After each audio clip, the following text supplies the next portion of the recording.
Hello everyone, नमस्कार, good morning छ है सबैजनालाई। आज तपाईँहरू हेर्न सक्नुहुन्छ यो नर्वेमा है यति धेरै आइस छ, रुखको पनि आधा आधा भएको छ है। अहिलेको चाहिँ समय 9 बजेको छ।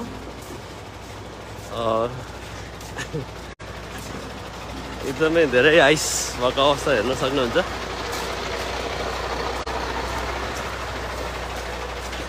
रुखलाई पनि आधा जति है पुरेको छ आइसले। यस्तो छ यहाँको स्थितिहरू, तपाईँहरू हेर्न सक्नुहुन्छ है।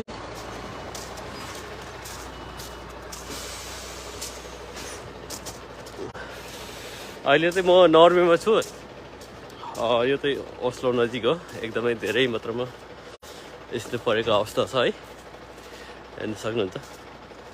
जस्तै लाग्छ म त हिमालमा आएको जस्तो लागिरहेछ कि यस्तो महसुस भएको छ।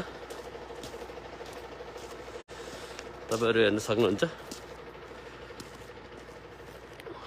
चिसो एकदम धेरै छ है। हेर्न सक्नुहुन्छ कति धेरै माथिसम्म आएको छ आइस।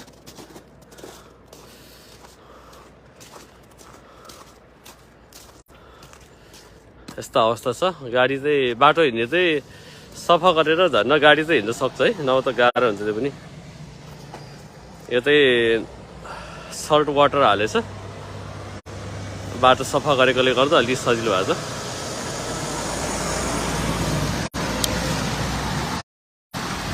यस्तो छ तपाईँहरूलाई देखाउँदै गरेको ठाउँहरू है, हेर्न सक्नुहुन्छ।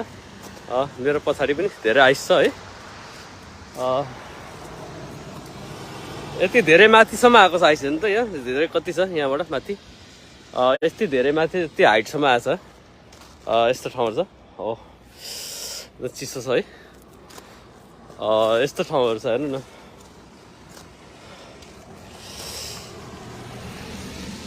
यति चिसो, चिसो यस्तो ठाउँहरू छ है।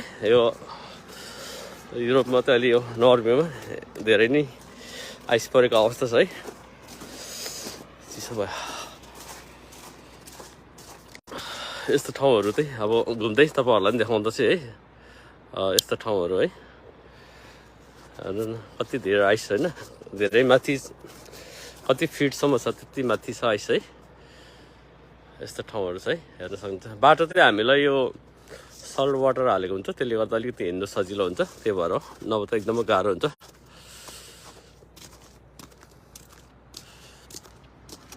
ल हुन्छ, धन्यवाद छ सबैजनालाई है।